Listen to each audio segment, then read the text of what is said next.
Look, I'm unstoppable. This an all-out blitz, real hard hits, them other podcast trash, we gon' make them all quit. We cover all the topics with intelligence and logic. I know you wanna score, but ID gon' stop it. We from Texas, so that mean that we Texans. Breaking down the X's and O's, our profession. No complaining, just training, you see the progression. They had a Pro Bowl for talk shows, we get selected. We gon' celebrate every win like a birthday. Ray J with the news, first with all the updates. Spin move on the competition, yeah, we juking them. You not really in touch if you not tuning in. This is Crenshaw, Briggs, and VT. We want the touchdown, we not trying to go for 3. And it's best if you get up out the street, cause them bulls out the pen and they bout to stampede.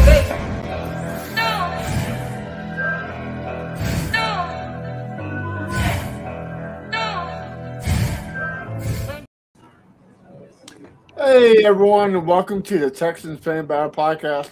I'm one of your hosts tonight, Matthew Briggs, and as always, I got my amazing trio. But right now, Crenshaw is on his way to talk to us, so he'll be a little late. But right now, with me, I got BT, the space legend. Say what's up, BT.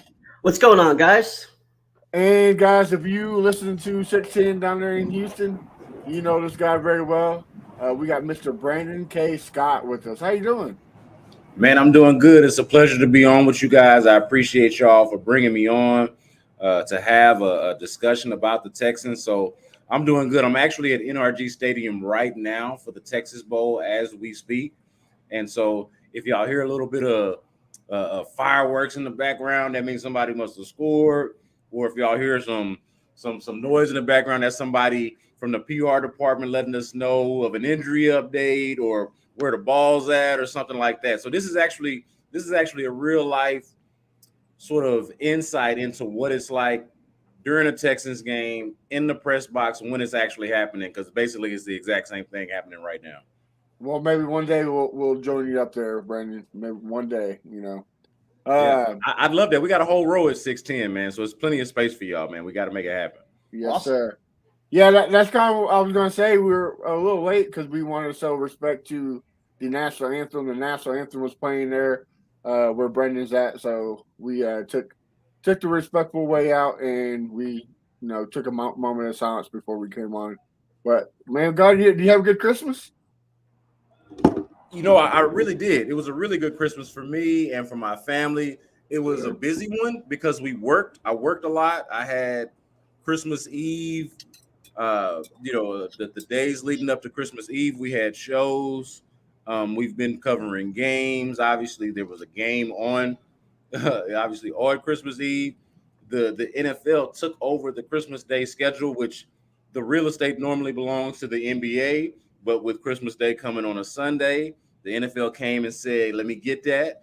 And so it was and for me as an NBA guy and an NFL guy, I just enjoyed the entire day. I got to consume all of it. I enjoyed every bit of it. So it was a good Christmas day, sports filled, family filled, more importantly.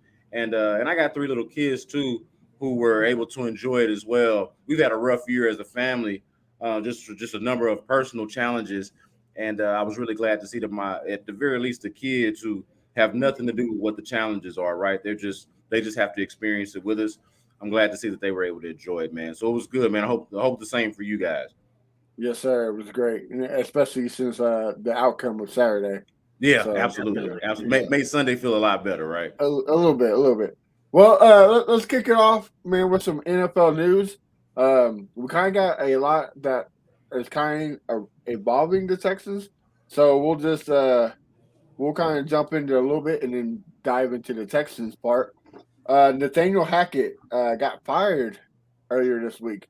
Yeah. Brandon, I'll start with you. Were you surprised or not really? Not surprised that he got fired. I was fully anticipating that he would get fired at some point, but more than likely, I thought it'd be at the end of the year.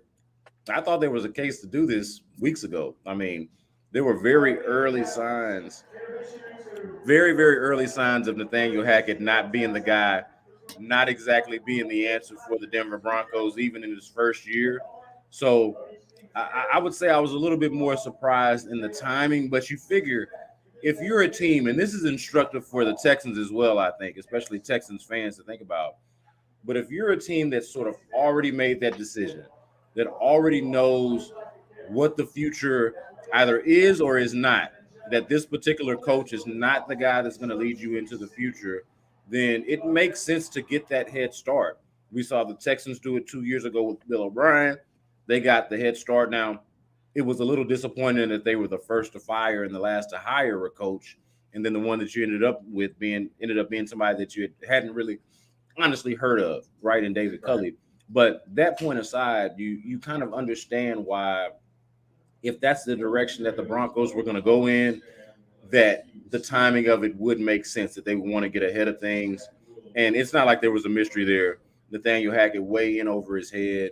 The Broncos got a lot to figure out. I was just talking about this on the radio with some of my co-hosts and colleagues of like, man, we were expecting the AFC West to be, at least I'll speak for myself, was expected to be like appointment television this year. Like I wanted to watch every game that every AFC West team played, certainly against each other, but whoever they played. And then it turned out to be not the case, especially with the Raiders and the Broncos even more so in a lot of ways. So huge disappointment with Russell Wilson, huge disappointment with Nathaniel Hackett.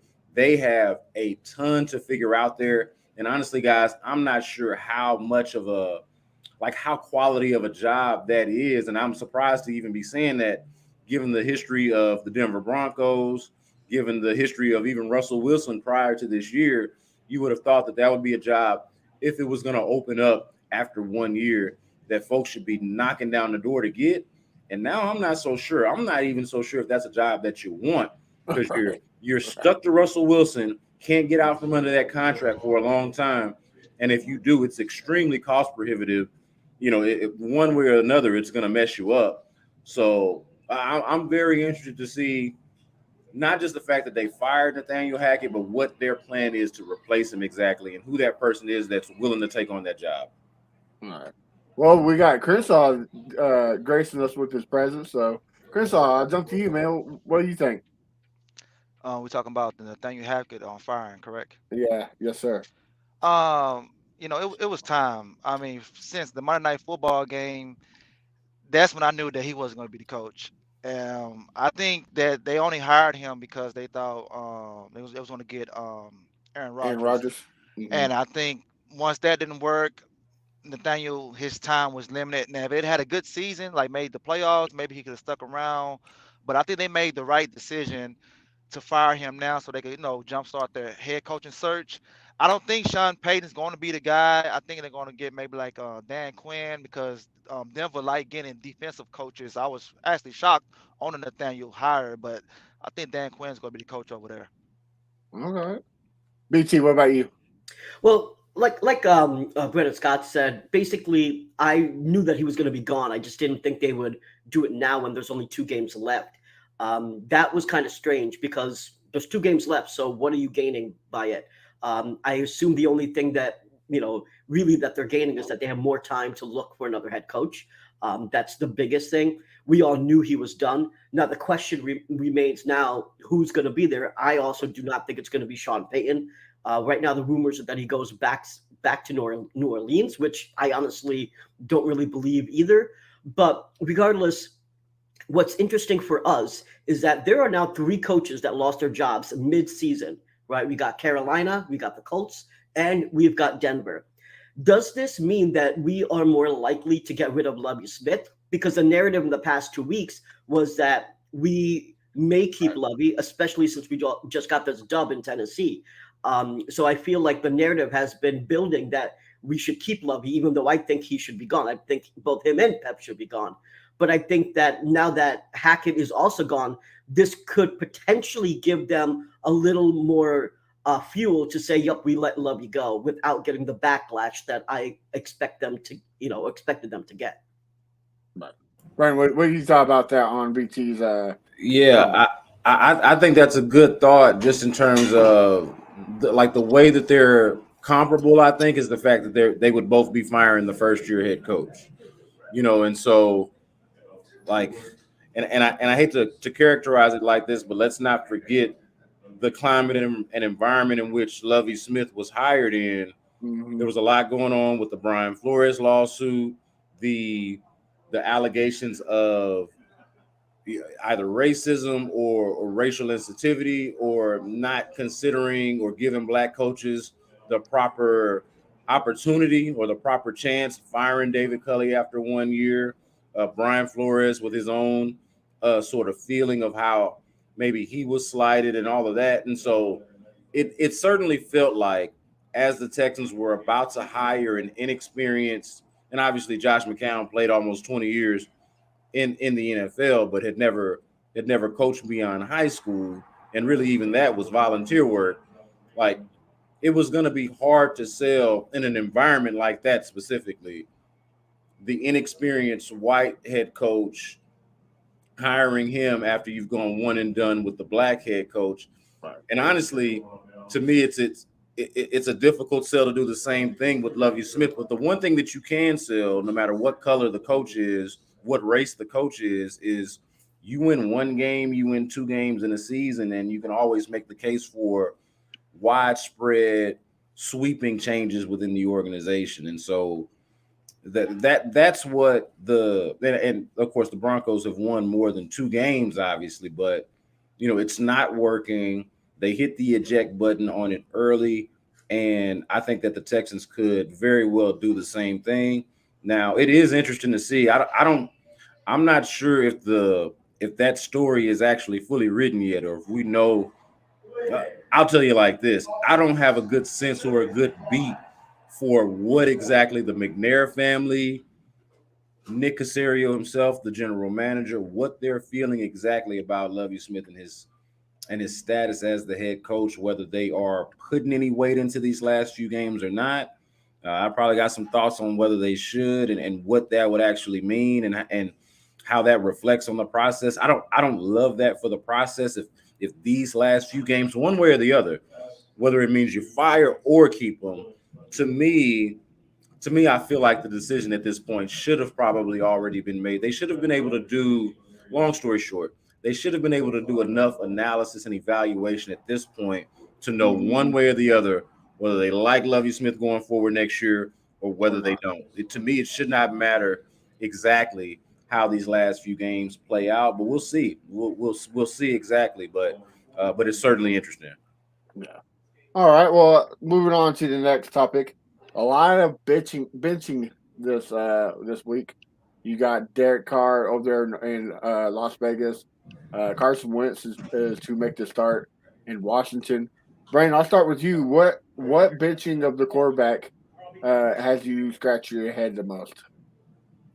Well, I don't know if any of them have me scratch my head, because when a quarterback gets benched, it's normally because of performance and you have a reason to justify it. And I think that you can justify it with any of the guys that have been benched, specifically the ones that you mentioned, to Heineke in Washington, and then, of course, Derek Carr in Las Vegas. Now, Derek Carr is obviously the bigger name, the more established player, has been a staple there for – hell, we're coming up on a decade now. I mean, Derek Carr was drafted, about 8 years ago now, about to be 9 years ago now, pretty soon.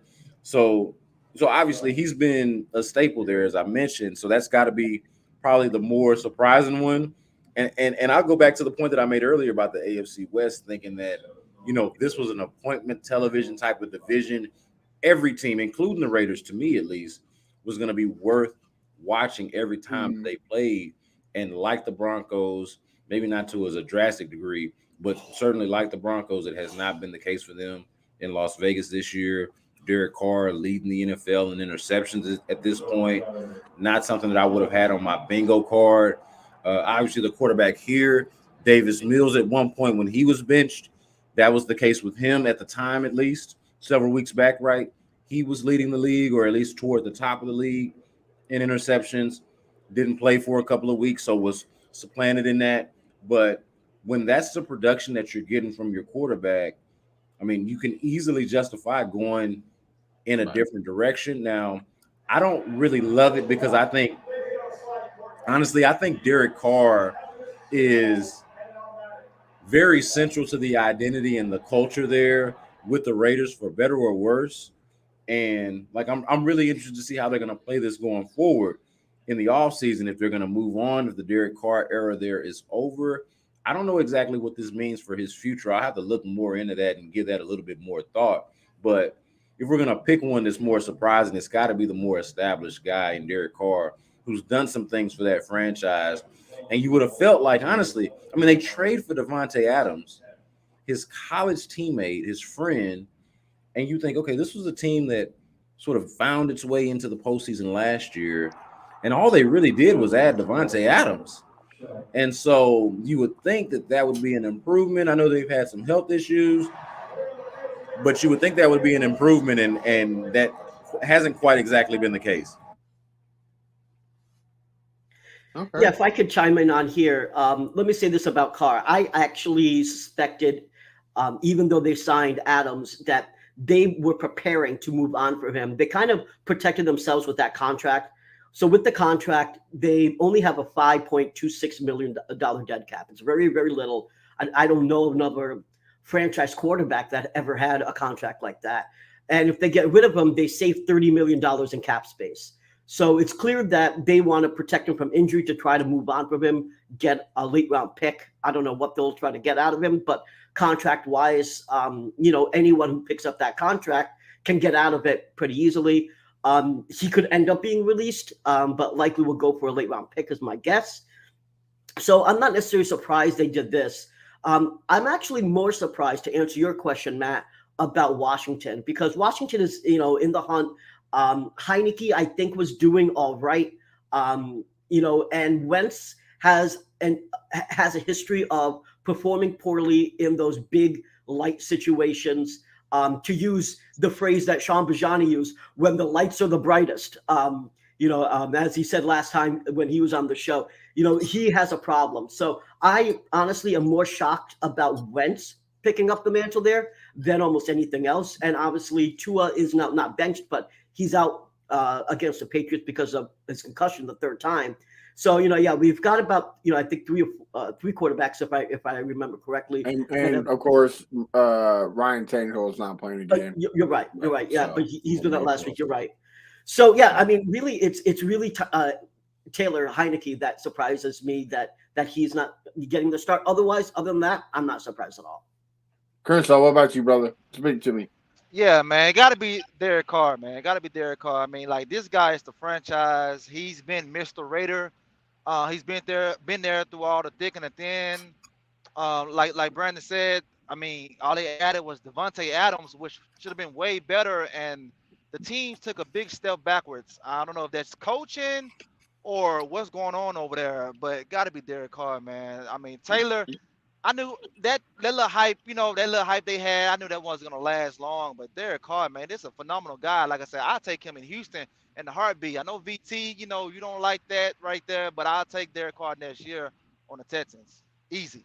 Yeah, I agree with you. I'm a Carr guy too. Last year he was putting up some great numbers, led his team to the NFL, and all of a sudden he turned to a pumpkin. It kind of seemed like Josh McDaniels had a little play in that. I mean, you can see, you go back to the history of the teams he led as a head coach. The quarterback really never does anything great. So I don't know. We'll find out. Well, guys, moving on. One of the legends in Houston is calling it quits in 2 weeks. Played his last home game. J.J. Watt announced that he would be hanging up the cleats. I mean, what a career, right? I mean, off the field, on the field, the dude was a beast. I'm glad the Texans was a part of that career. Brandon, talk to me. What's your thoughts, and what made you remember him the most? Yeah, man. Like, where do you even begin with a guy like J.J. Watt with a career like that, right? For my money, and I love Andre Johnson. I'll tell you guys, just in full disclosure, you didn't ask this question, but Andre Johnson is the reason why. Like, I'm from Houston, born and raised in Houston, and I'm gonna root for things with Houston attached to it, no matter what. But Andre Johnson is the reason why I became a Texans fan. I had a little bit of hesitation, skepticism when the organization first started, and was like, I don't know about this just yet. I needed to be sold. I needed to be a little bit convinced, even though I was always going to support. But to go out full on fandom, Andre Johnson was the one that brought me in. But J.J. Watt's the greatest Texan of all time, and I don't think there's even a discussion to be had about it. And that's with respect to Andre Johnson and the career that he had. And so, I mean, that just goes to show you how great of a player J.J. was. Brandon, real quick before you go on. Sure. We're in this group called the AFC South Fan Battle. It has all the AFC South teams. These Colts fans are saying that Dwight Freeney and Robert Mathis was twice the player J.J. Watt is. Are they on? I mean, of course they're going to say a thing like that. I mean, I think fandom, and we can be guilty of this in some ways sometimes as well as Houston sports fans, as Texans fans more specifically, of just being biased, of being, just stuck in our own sort of echo chamber and have the blinders on. Just kind of have our blinders on, tunnel vision, and just believe our own BS. And so I think that's a lot of what that is. But I mean, nobody thinks that they would be alone. Let's go outside of their own echo chamber and even leave Houston out of it. Let's not go to Indianapolis or Houston just for the sake of this argument, just for the sake of this discussion. And nobody's going to talk like that. Nobody's ever going to say anything like that. Like, if you guys can remember, and I know you can, going back to the J.J. Watt, the height of the J.J. Watt experience, let's just call it 2014, okay? Not only was he the best defensive player in football, okay? He won 3 Defensive Player of the Year awards in 4 seasons, okay? Runner-up MVP. Runner-up for MVP, and legitimately in the discussion for best football player, period. Like, not best defensive player, not best defensive lineman, not best Texan, none of the qualifiers. Best football player in football was in the discussion. Now, you can quibble with who the right answer is, whether it actually was a quarterback, Aaron Rodgers, Tom Brady. There's a short list of guys that would be on there. But J.J. Watt forced himself into that discussion by batting balls down like a maniac, by getting 15 to 20 sacks a season, by becoming an offensive weapon on top of all of that, especially in 2014, which is something that's somewhat easy for me to forget about and take for granted just because of how great he was. It was like, hell, of course JJ can do that. JJ Watt can do anything. And so I think at some point I was even less impressed by it. Maybe not less impressed, but taking it for granted because it was so normal for us after a while to see it. Yeah. So JJ Watt normalized greatness here in Houston, normalized greatness for Texans, and spoiled us 100%. There are so many memories. I mean, you can just go up and down the list. We've revisited a lot of them on Sports Radio 610 over the last couple of days. Obviously, the welcome to Texans lore moment would have been his rookie year against Cincinnati, the pick 6. And I don't even know if then we fully realized or understood. That's what started off right there. But and that's what started off. But I don't think we knew at the time exactly what we were getting ourselves into. At least I'll speak for myself again. Right. I didn't know. I didn't anticipate it. And then sure enough, I mean, he goes on to become one of the greatest football players to ever walk the face of the earth. The guy should be able to moonwalk into the Hall of Fame once that time comes if he wants to. I've been saying this, guys. This is kind of my main takeaway, and I don't even think this is a hot take. But, like, unless the committee wants to, the Hall of Fame committee I'm talking about, unless the John McClanes of the world and everybody, all the dignitaries who are a part of that, like, just want to go out of their way to do this J.J. Watt presentation thing of like the case for J.J. Watt to the Hall of Fame, unless they just want to do that as an intellectual exercise to honor J.J. Watt for their own edification, whatever the reasons are, go ahead and do it. But it shouldn't be necessary for a player like that. Like, can you imagine somebody trying to sell you on the case for J.J. Watt, the Hall of Famer? What an absolute waste of our time. Just put the guy in the Hall of Fame. We ain't got to really talk about it if we don't want to, unless we want to. But like guys like J.J. Watt, Tom Brady, whenever he retires, imagine that. Imagine we sitting up around at a table and gonna pull a packet out and I gotta sell you on JJ Watt. Well, I mean, you on Tom Brady. That's ridiculous to me. Just put him in there when it comes time and let's go on. Lawrence Taylor had pretty much the same career, just a little bit lengthier. Yeah. I mean, he was first ballot Hall of Famer. So, yeah. I mean, some of these first ballot guys, the conversation just feels like life is too short. What are we doing? What are we talking about here? So Lawrence Taylor, JJ Watt. Right. Before I move on to VT, real quick, does he sign a one-day contract to retire with the Texans? Yes or no? I wish I knew the exact answer to this, and in full disclosure, I've got a way to contact JJ Watt, and so I've actually reached out to try to see what his response might be to such a thing. As you can imagine, he's been really busy. He has not gotten back to me on this just yet. So, but I do know JJ on a very minimal basis and have a very minimal sort of but positive relationship with him. Would love to hear from the horse's mouth himself. But if you're just asking me to guess, I would say, why the hell not? Like it just makes a lot of sense to do. He is synonymous with this franchise, with this organization, like I mentioned before, and with the city, the community, the people.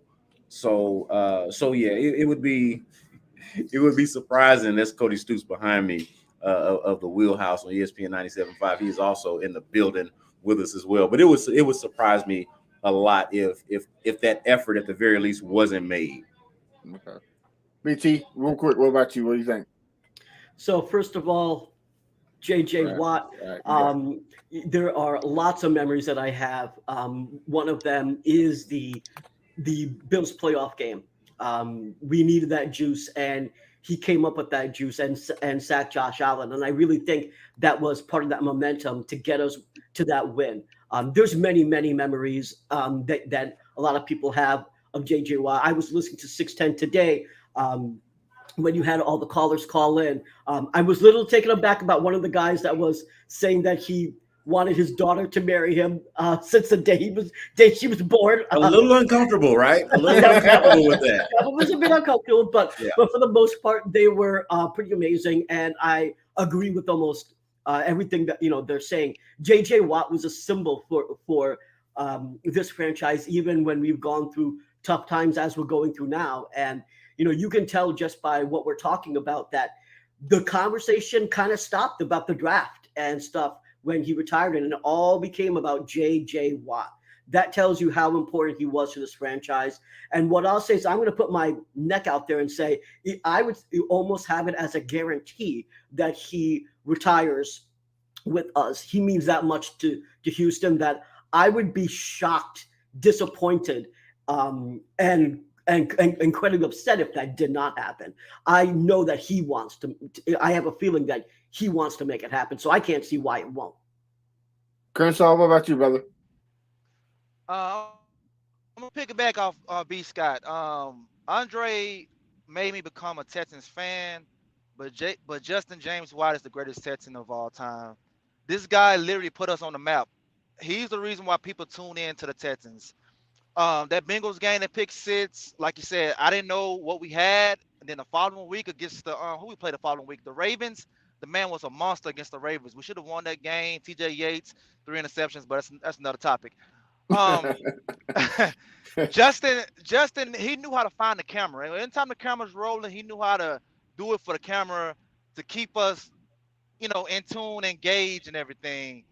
I really wish he could have played his entire career here, but I mean, dream to play his entire career here. So I get it, but greatest Texan of all time. He should be Hall of Fame next year. We should have to wait 5 years for him.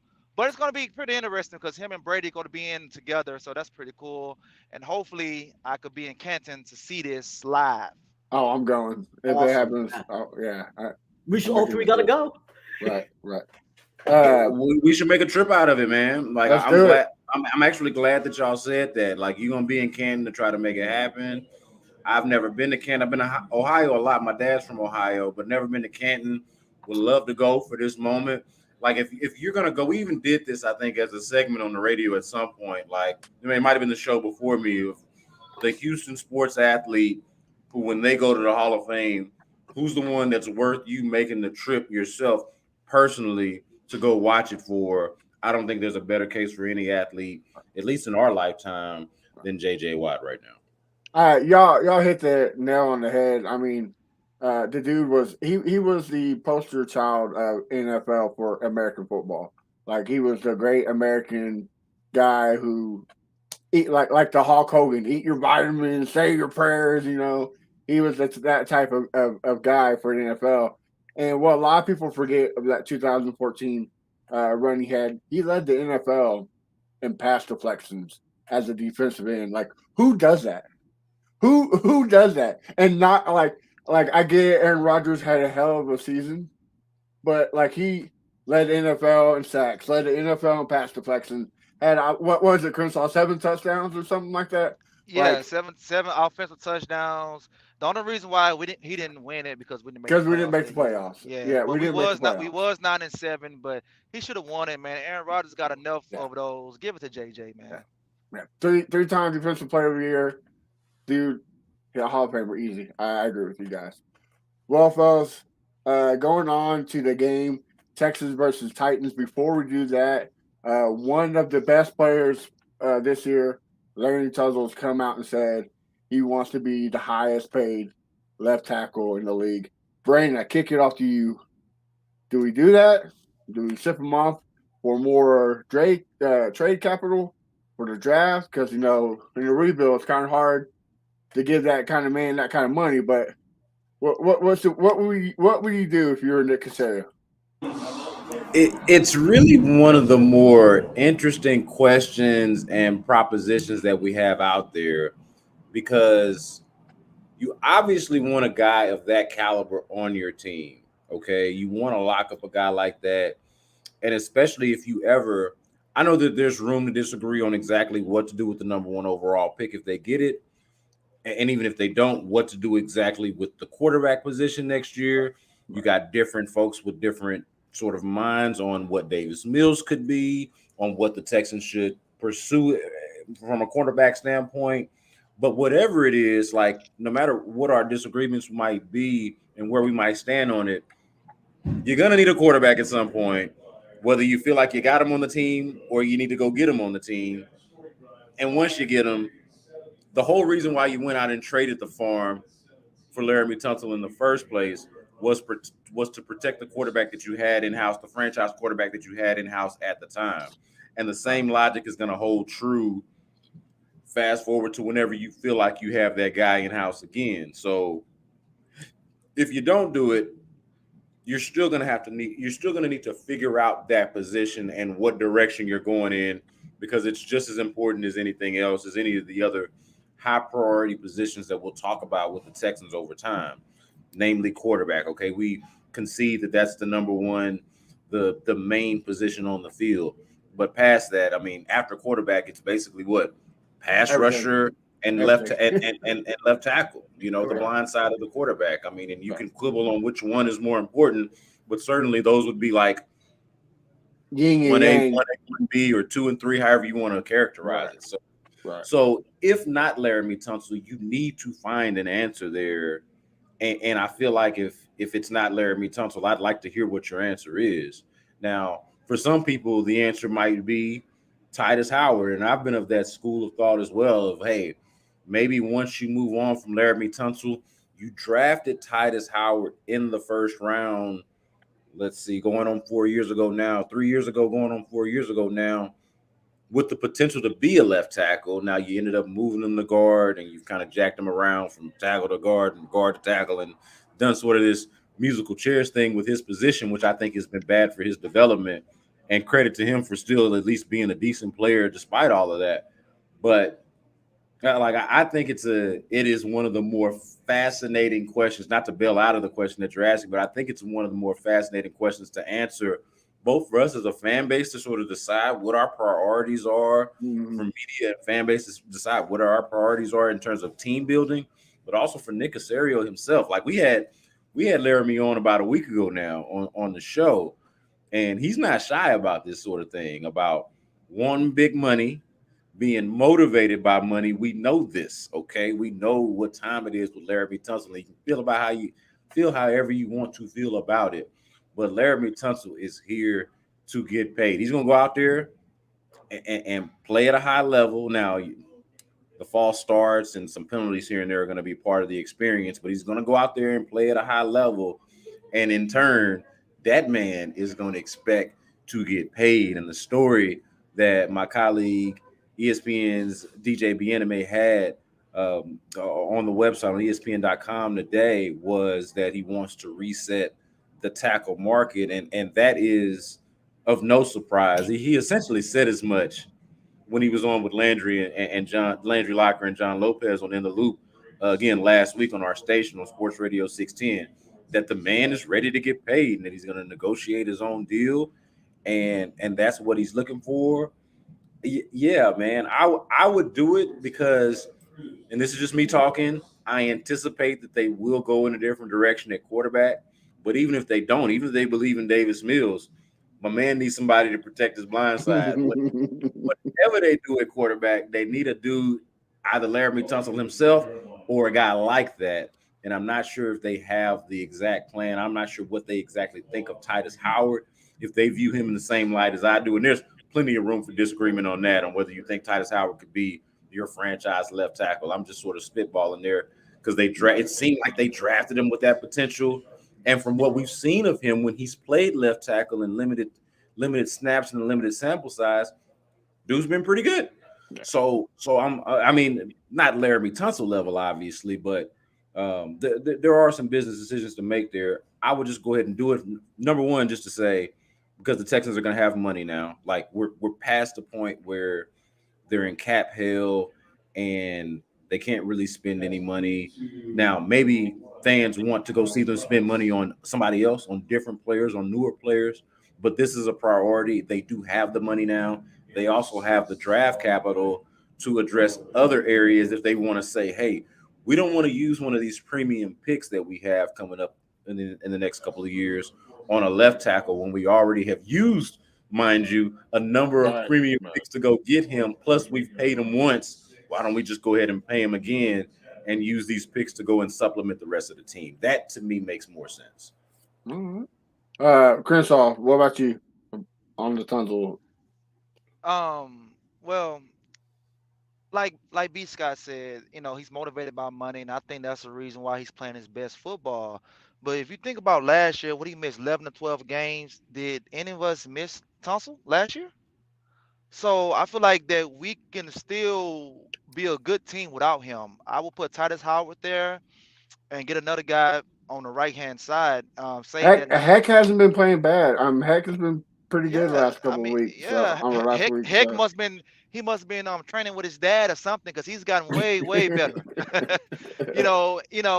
Save that 19 mil that we could get from Tunsil, trade him, get some draft picks, maybe something like what Christian McCaffrey got. You got 3 picks for him, and build a team like that. I mean, I like Tunsil. I feel like once he gets paid, like right now he's saying all the right things. Once he gets paid, it's going to go back to like, I'm going to half-ass it out here. And I don't want that for the squad, man. So that's my take on Tunsil. All right, BT. We know you were staying, but go ahead. Well, you know that we and Crenshaw are like the tame version of Shannon Sharp and Skip Bayless, right? Very rarely do I say that there is a decision that is so easy to make that it would be foolish to make another decision. I know that a lot of people say that about drafting Bryce Young, that it's an easy decision. My last article, which, by the way, go to TexansFanBattle.com and read it, which is why the Houston Texans will not draft Bryce Young. So, but on this decision, it is absolutely ridiculous to, in my opinion, not to extend Laramie Tunsil. He is the second, if not the best pass protector in the league. He is a phenomenal player, and I understand the concerns about his commitment level, because he did, quote unquote, quit on the team last year. I was very upset about that as well. So that is a valid concern. However, we will be drafting a quarterback. Now, I don't think it's going to be Bryce Young. My personal opinion is that it'll either be Will Levis or Anthony Richardson. It could be someone else, or we could grab a vet. Either way, that quarterback needs protection, and you would want to give your quarterback the absolute best possibility to succeed. In addition to all of that, who else are we paying? Right. We're not going to be paying Brandon Cooks. He's gone. So if you think about it, the only big money that we have to dish out is Laramie Tunsil. Titus Howard is probably going to expect $16 to $18 million. So if that, I don't know if that happens necessarily, but if you think about it, we have two players on this entire squad that needs big money. And if you don't pay your best player that will essentially could be a Hall of Famer, I think it would be a Bill O'Brien level a mistake not to extend Laramie Tunsil. Oh, okay. I love it.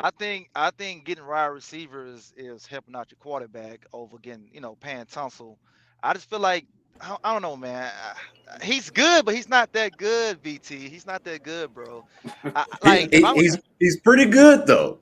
He's pretty good. He's pretty good. But he's pretty good at one thing. He is all pro. But okay, what about his run blocking? Is he good at that? He's not elite at run blocking, but he's elite at pass protection. I want to let me actually jump in on that, because to me that was the biggest question mark on him as a player, and more than anything, it's not like is he good at it or is he not? Is he committed to it? Will he do it? Will he get in there and mix it up? Because like y'all have seen Laramie Tunsil, like the dude is just like physically special, kind of similarly. This is the only comparison I would make between him and J.J. Watt. The only one, okay? They are, for guys that size, playing in the trenches along the offensive line or defensive line, they are somewhat physical anomalies. Like physically, I won't say anomalies, but physically special specimens, okay? And Laramie Tunsil is right along in that ilk. When he commits to it, when he really tries, when he's really bought into it, yes, he is and can be good at run blocking.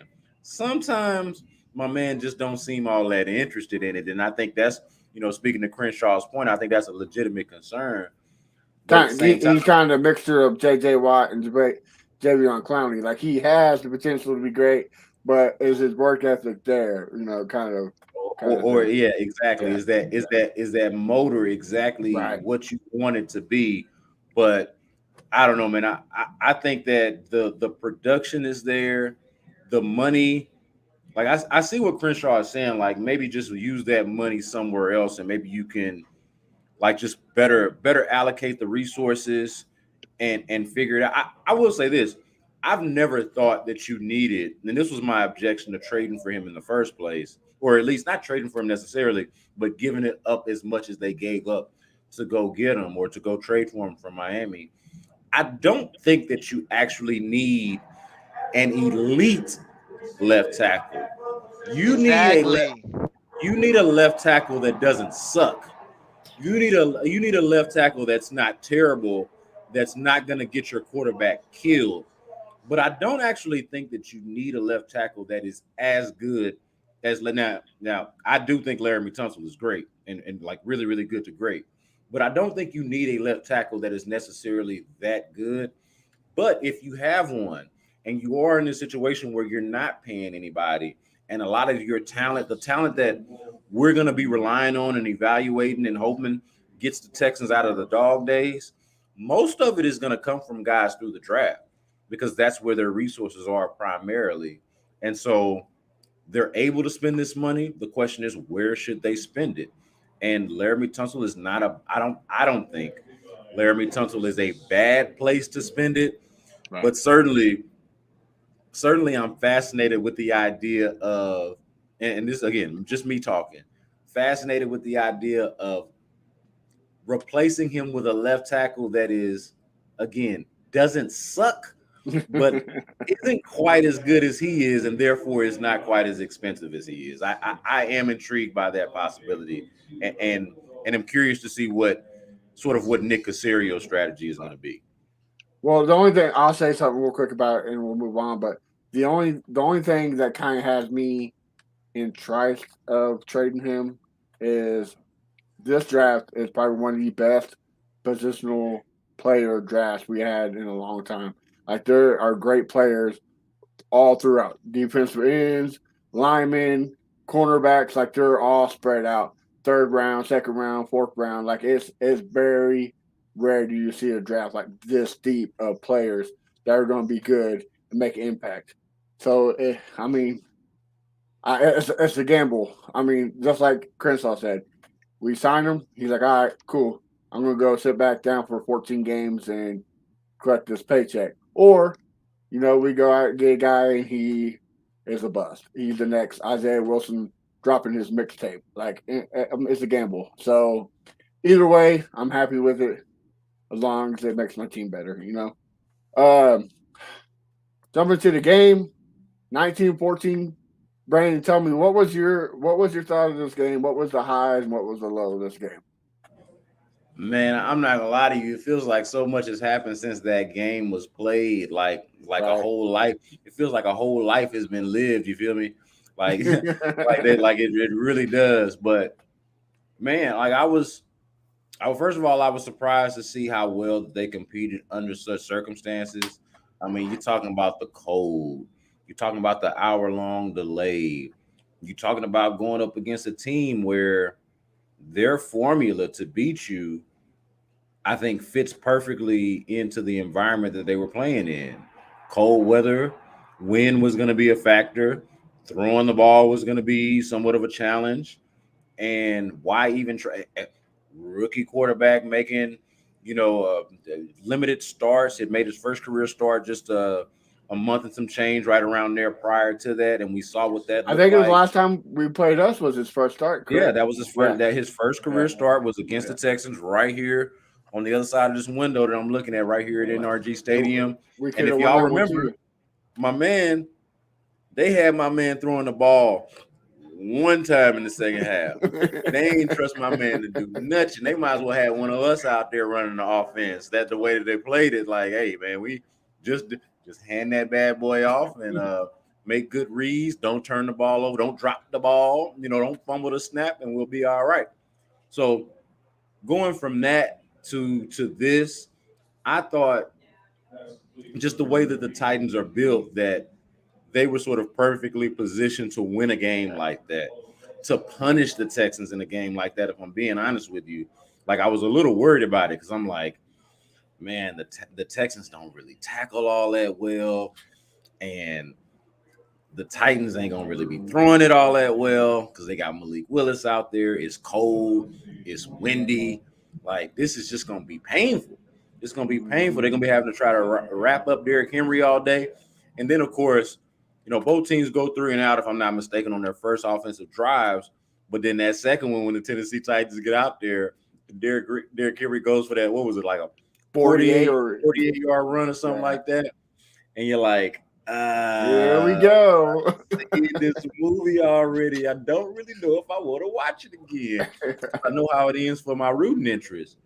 But credit to the Texans, man, for going out there and bowing up and playing a damn football game, like, in a way that, like, I can just say these last few weeks, honestly, they have played a watchable, respectable, and more importantly, a physical brand of football.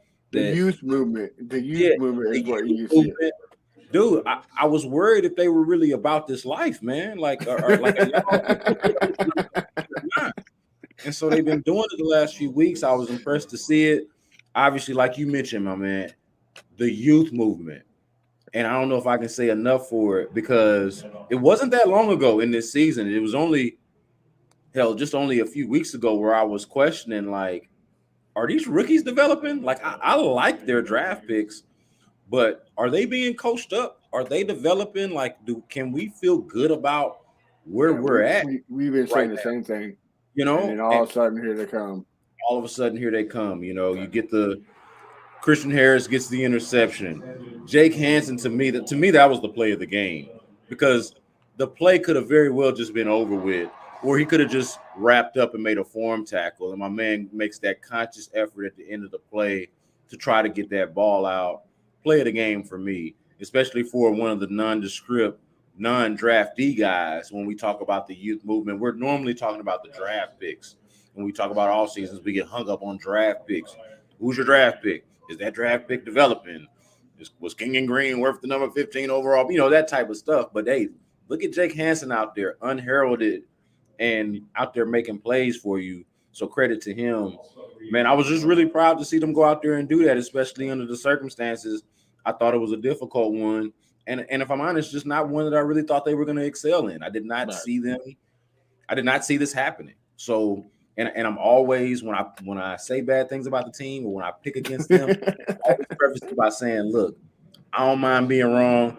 I ain't so arrogant that I got to be right about everything. I'm probably wrong half the time, right half. I'm probably batting right around 500 anyway. 500, right. You got just as much of a good chance of me being wrong as you got a chance of me being right. So you got that Lovie Smith coaching record right now. Huh?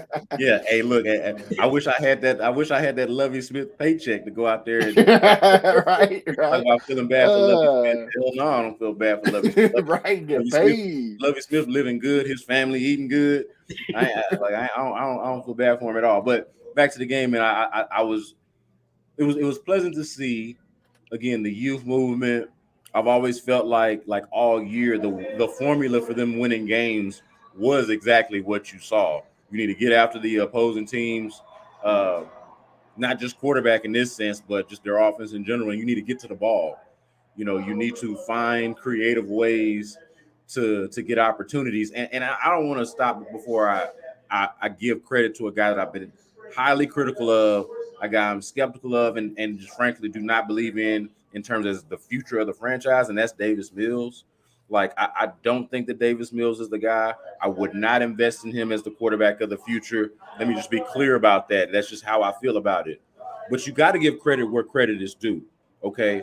And Davis Mills, over the last few games, has had his moments. He's had some bad moments, okay? Fumbling at the end of games. Hell, even the fumble that set up the score that Rex Burke had, like, in that case, better to be lucky than good, right? You know, you're right in the right place. Rex Burkhead just happens to be there. It haven't even all been good. I'm saying this as I give him a compliment. But one thing I liked about it is that he seems, or has seemed, I should say, in the last few weeks, Davis Mills has seemed more fearless or less fearful or less hesitant to rely on whatever physical gifts that God gave him, however limited it may be. Like, he seems to be trusting that a lot more. And that's all I've really ever asked of him, especially this year, is to, man, trust yourself. Go out there and play, man. Like, you're a third-round pick. It's highly unlikely that you're the future of this franchise anyway, even though they gave you this opportunity. Go out there and sling it, man. Go out there and live a little bit. And I thought that for way too much of the season when Davis Mills got his first opportunity before they went to Kyle Allen, which now I'm looking back at, I was in support of at the time, and I'm like, no, maybe they just could have gone with it. It's going to be bad anyway. They just kept going with Davis Mills. But I didn't feel like he was trusting enough. I thought he was in his own head. I thought he was overthinking at times. And the one thing that I can tell that's different about him now in coming back into the lineup is that he's trusting himself, his athletic ability, and just sort of letting it rip and just going out there and playing. And that's what I wish he had done from the very beginning, honestly. All right. BT, before I kick it off, Crenshaw, what you got? So, speaking of giving credit where you normally don't give credit to a guy, I got to shout out to Lovie Smith here. The defense balled out.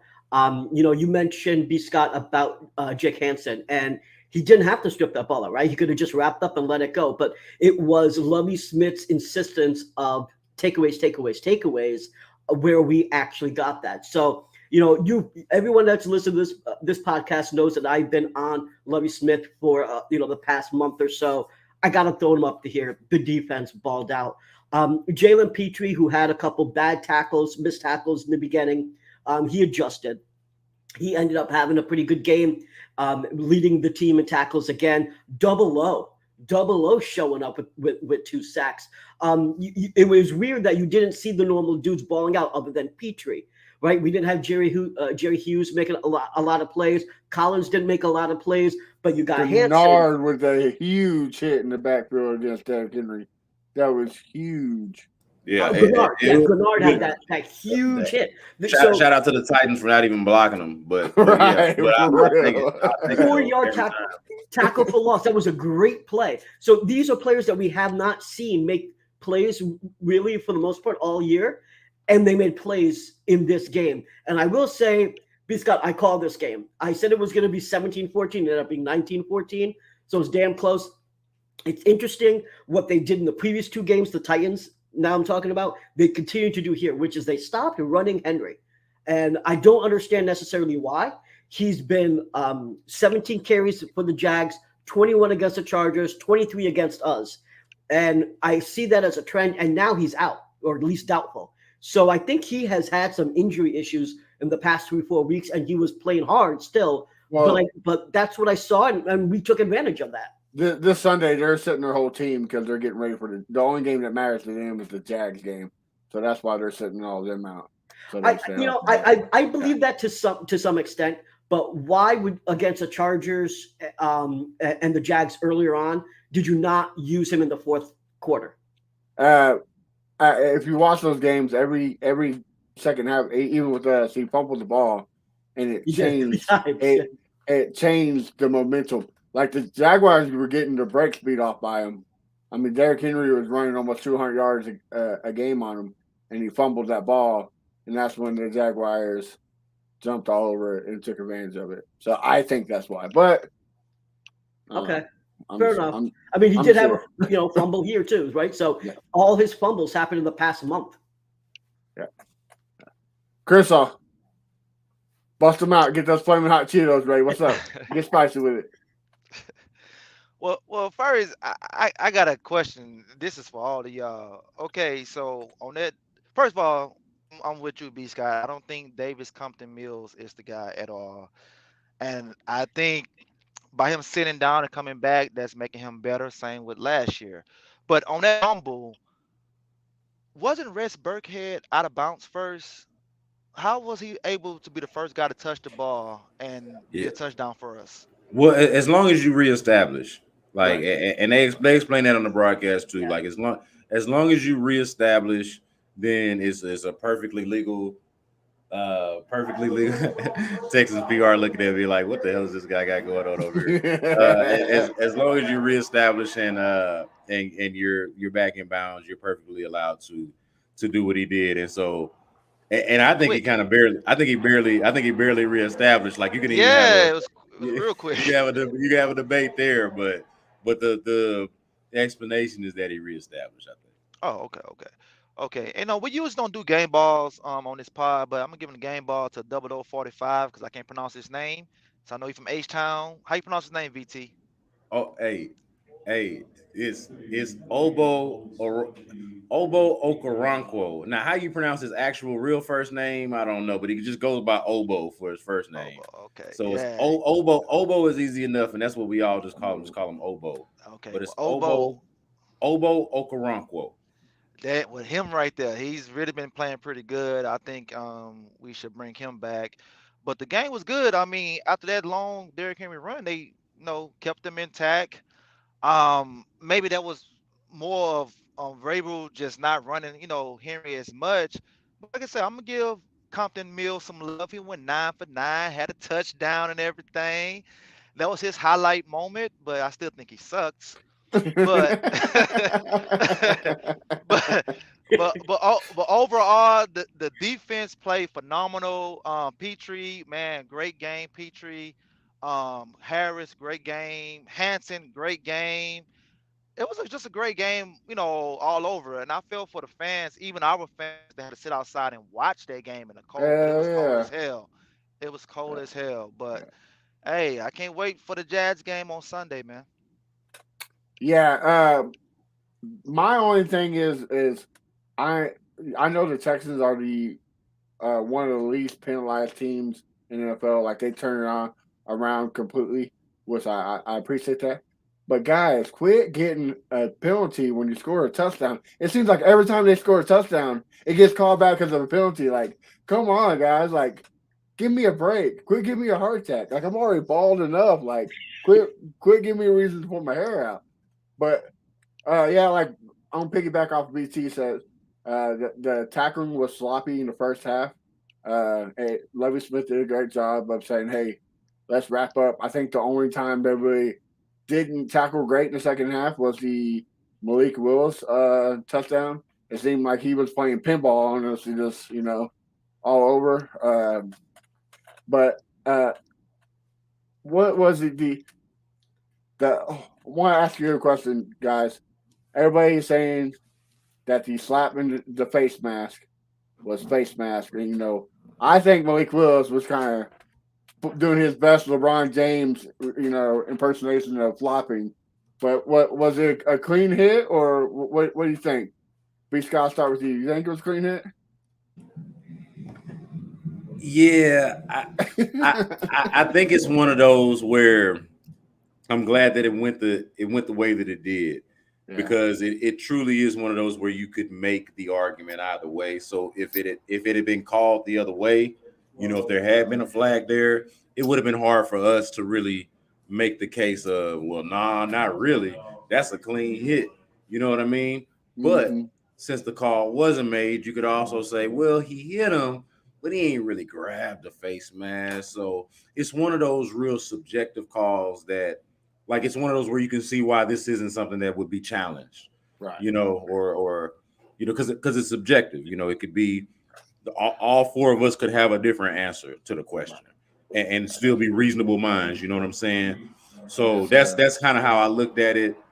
A reasonable minds can disagree on that. I thought he just hit him, and you just kind of play on. Sometimes, okay.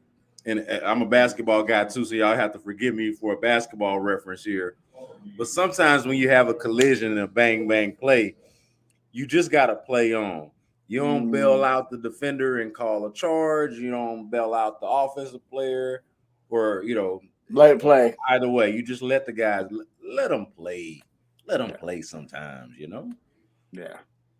All right, guys. Well, before we head out here, wait, hold on. That was Malik Collins, right? They did that. I thought it was was it? Okay, I thought it was Lopez, but all right. Oh, you know what? It might have been because Malik Collins be out here being ready to murder guys. Yeah, well, that's back-to-back weeks. Our defense got away with something. Yeah, because he slung Patrick Mahomes. Now I'll defend that because it was violent, and if I was a Chiefs fan, I wouldn't have liked it. Yeah, but that was a legal play. Yeah, that was a legal play because he fumbled the ball. He started running. Yeah, he was a runner. He was not a protected player at that point. And to Patrick Mahomes' credit, we had him in the post game, and we got to ask him about that. And Patrick Mahomes was just like kind of a G with it. He was like, "Look, that dude threw me pretty easily, and next time, like, he didn't try to like, make an excuse for it. He said, next time, I'm gonna try to avoid that guy." Good stuff. Well, guys, before we end the show, real quick, let's talk to the Jaguars at the Texans. We got our first win couple months back. B. Scott, real quick, what is your prediction of the game, and do we walk out with a W? Man, so I did this segment earlier on the radio, and just in case anybody doesn't know about me and just sort of how my general get down is, I'm not here for tanking. I'm not a tanking guy. I don't like it. I tell people also, like, in real life, I'm here for a good time, not a long time. So, like, I hope that we're all here together, live and well and healthy, come April when the draft comes and we're talking about draft picks and all of that and having a good time with it. But man, life has humbled me in a way that I can't tell you for sure that I'm gonna be here in April, or that either one of y'all is gonna be here in April. We just don't know what it's gonna be like. I like living in the moment. I like having moments to celebrate, to feel good the following day when your team wins a football game. To me, that there is value in that, especially given how short life is, and not to make the podcast super serious or bring down the energy or anything. But that's reality. Like, we not promised nothing. So as far as my football team goes, something that doesn't really actually matter in the grand scheme of things, like it just matters to us personally, I want to see the team win. Okay, like that makes me feel good, and I will never apologize to anybody for feeling good on any given moment for any given reason. But that being said, man, it's not really healthy to win this game. It's not. It's just not like. And not to contradict myself. And again, I said all that to say I'm not really oriented in this way to just be like constant evaluator and like, hey, well, we need to do this so we can do that, and just like means to an end guy. Like I want to have a feeling after the game, and for that feeling to be good. So from that standpoint, of course, you want to win the game, and I do feel like. Well, not even I feel like. Let's just state the facts. The Texans have the Jaguars' number over the last few years. Like if there's anything we can say as a Houston sports fan base, especially as football fans, especially as Texans fans, it's that part about owning the Jaguars. Come hell or high water, for better or worse, they have owned these guys. And so from that standpoint, it's hard to honestly envision them not winning against the Jaguars, especially at home, especially here. So you figure, okay, that's got to happen. But when you evaluate it for what it is and what the Jaguars are and what they've just been an excellent football team over the last, let's call it 4 to 5, 6 weeks or so, however long it's been since they've sort of picked things up. Trevor Lawrence has started to figure things out. Always did like the pairing with Peterson, with Doug Peterson as the offensive play caller, and I guess you could call it the mastermind of what they're trying to do. I think I talked earlier about things being instructive for Texans fans and for the Texans. Look at what the Jaguars are doing there, where they made an obvious choice with their quarterback. Okay, now there is no Trevor Lawrence in this draft. I'm not trying to be silly here. I get that. But they made the obvious choice with their quarterback, number 1 overall. Righted a wrong, did the best that they could to right a wrong with a poor head coaching decision that they made in hiring Urban Meyer and punting on that very early on. And to me, it is not an accident or not a coincidence that now that they have their quarterback and their head coach, now they finally are worth a damn. They finally look like they're headed in some type of direction that they can feel good about, Jacksonville fans. So bringing it back to the point of this game, both teams, funny enough, are ascending, are playing better than what the rap was on them when they played the last time. The Texans obviously haven't just won one game, but playing well over the last 3 weeks in comparison to how they had played before. But then the Jaguars being one of the hotter teams in football, I don't think you can discount that. I think we can have our cake and eat it too in this game, guys. And this is what I mean by this. The Texans can go in there, come in here. I'm right here where the game's going to be. The Texans can come in here and play a good football game, watchable, respectable, physical football, okay, something that we can all feel good about as a product, and still not win this game because the Jacksonville Jaguars are slightly ahead of them right now in the rebuild process.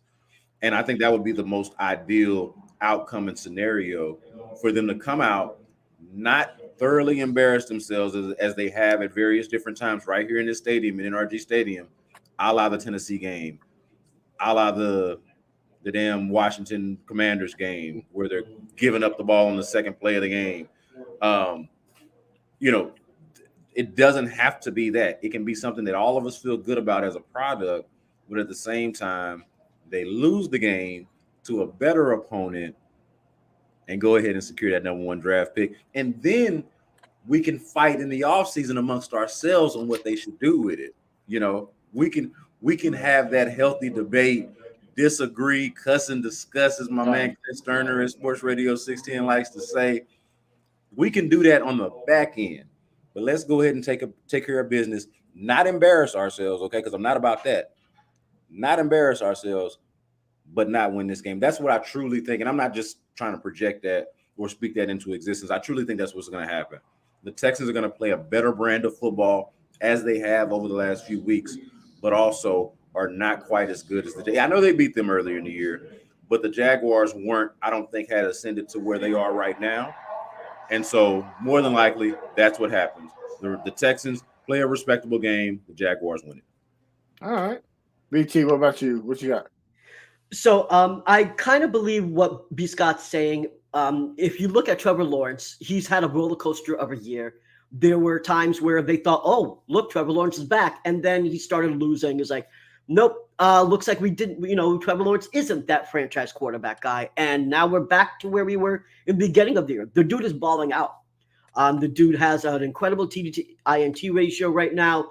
The dude is throwing 300 yards, 3 touchdowns, running in one. He is obviously a better quarterback than Davis Mills is at this point. In the offseason, we had a different mindset. And because Trevor Lawrence is being coached up by Doug Peterson, the Jags have a shot at winning any game. As they won the Cowboys game, they were down and they came back. And I think that the Jags of yesteryear are not the Jags that we are going to play this week. I think the game will be close. And as B. Scott said, we will not embarrass ourselves. But I also don't think we're going to try to tank. I just think that we will be outplayed because the Jags are better coached, better roster, better offense, and slightly better defense than us overall. And so I think we'll lose. I think we'll lose by not even a touchdown. I think we'll lose by a field goal or so, by 3 points. But I think it's a loss. I don't think that we're intentionally tanking. And when we get to the next week's podcast, my answer will not be the same because I do not believe that this team is tanking. However, we will not win this particular game. Crenshaw, speak to me, brother. What you got? Like B. Scott said, I ain't into tanking. I want my team to win so I can have a victory Monday, but I don't want them to win this Sunday. So I need those 3 picks in the first 32. I don't need them trying to play hero ball. I don't need them second guessing like, well, maybe Lovey's this, Lovey's that. I don't need none of that. Let's lose the game, but respectfully lose the game. That's my take. Lose it, but respectfully lose it. Nah. Well, beginning of the podcast, beginning of the year, guys, I told y'all we're going to split with the Colts, split with the Titans, and sweep the Jags. Right now, it's looking pretty good. I'm looking like Notre Dame out there. So far I'm right. So I'm hoping I'm wrong. I hope we split with the Jags. I hope we lose this one. But I agree with you guys. I think it's going to be close. We've been playing our competition at a better play. So I think, like BT says, I think we lose by 4 or 5 points. Hey, but you know what? You know what though? I'm fine with them winning as long as the Bears go out and win too. Right. And the Colts. Right. For every game that the Texans win, need the Bears to win it too.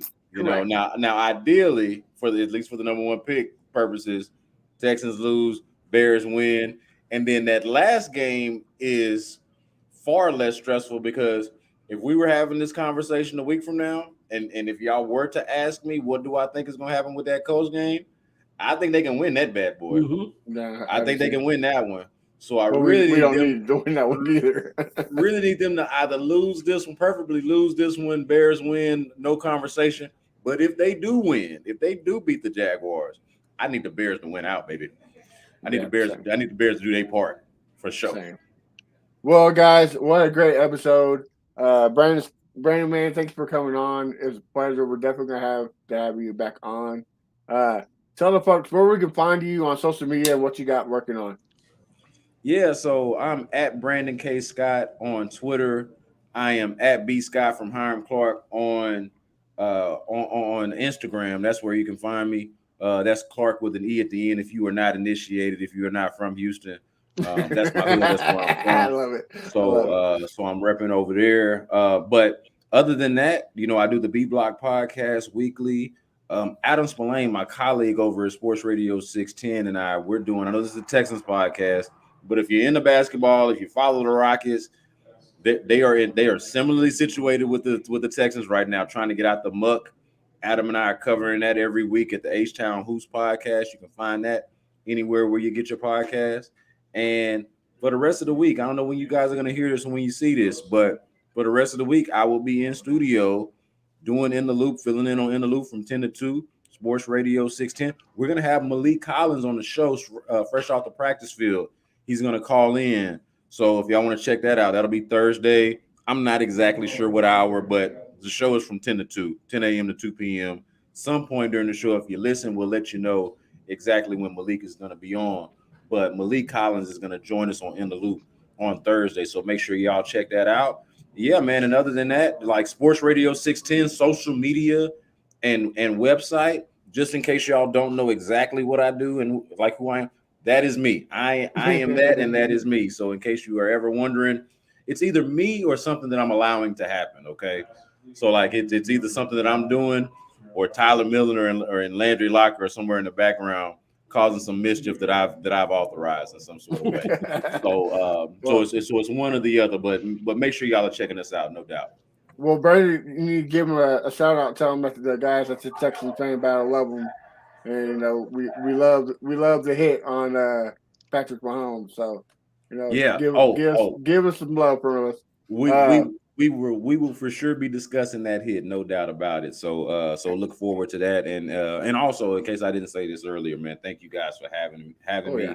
It's an honor to be considered for stuff like this, for y'all to think of folks who do we want to be on the show. And for my name to come up, man, that means a lot to me. So it's an honor to have you on here, man. Think of me anytime, and I'll do it for sure. B Scott, I got two things for you. I mean, you can answer it on the show or once the show's over. One is Jack Yates still the best high school? Yeah, you know what? for my money, and I'm assuming with you being Fifth Ward that you a Wheatley guy. But I actually went the Wild Trip. Even though I'm from Fifth Ward, but I went the Wild Trip. Hey, and look, and I'm from Hiram Clark, and I too went to Wild Trip. Okay, I finished there. I went to Yates.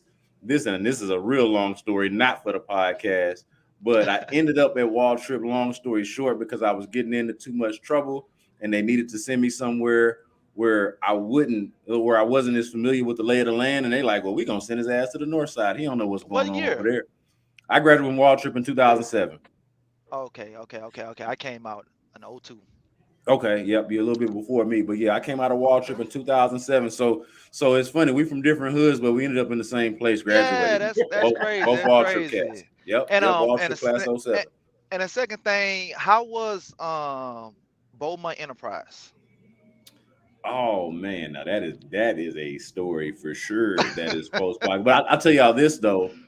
I don't know how familiar y'all are with Brooks Cabanas' work at the Houston Chronicle, but Brooks and I, just to kind of bring everything back together, before any of y'all knew who either one of us was, Brooks and I worked together at the Beaumont Enterprise in what we would both describe to y'all as like a journalism boot camp. You know, like we were getting paid, making a living and all of that, barely, but it was very important. I would say, I don't want to speak for Brooks, but we'll say for myself, very important in our development, in my development. And I would venture to say the same for him. He would probably tell you the same thing. It was a tough and difficult time because the newspapers are dying, and Beaumont, I hate to say it like this, but Beaumont feels like at times like it's dying. And so the whole energy around it just didn't feel great. It was a challenge, man. If I'm honest with you, it was a challenge staying motivated. Nothing like it is now, where you look around and you're like, man, if this is work, if going out judging tailgates and drinking beer with the people is work, you know what I'm saying?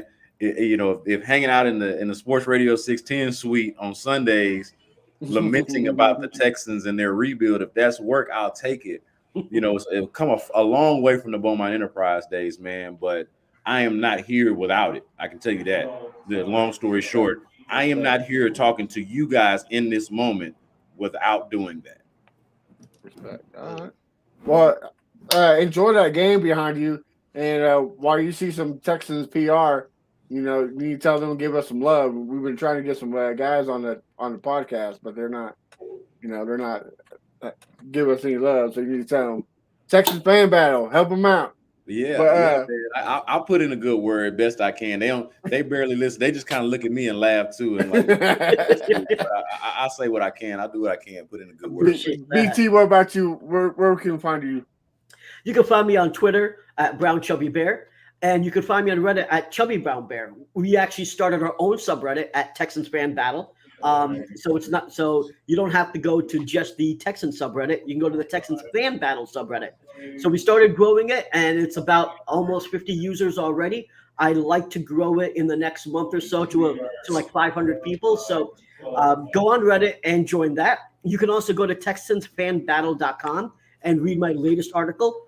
Trust me, I have a point. I have an argument. I'm not just hating on Bryce Young, but the last article is titled "Why the Houston Texans Will Not Draft Bryce Young."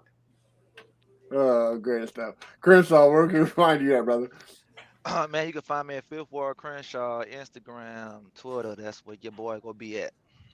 All right. And you can find me at 81 Day One Texans. And of course, you can find the podcast everywhere at Texas Fan Battle. Make sure you follow us on TikTok. B's been doing a good job on that. Instagram, Twitter, everywhere. And if you want to listen to B. Scott on our podcast, just say, hey, Alexa, play the Texans Fan Battle, and you get the dopest Texans podcast there is. So, guys, thank you again for coming on and listening. B. Scott, it's been an honor, man. Thank you for coming on. And Pleasure. Definitely have to do this. Until next week, guys, we'll see you later. Thank you. Go Texans.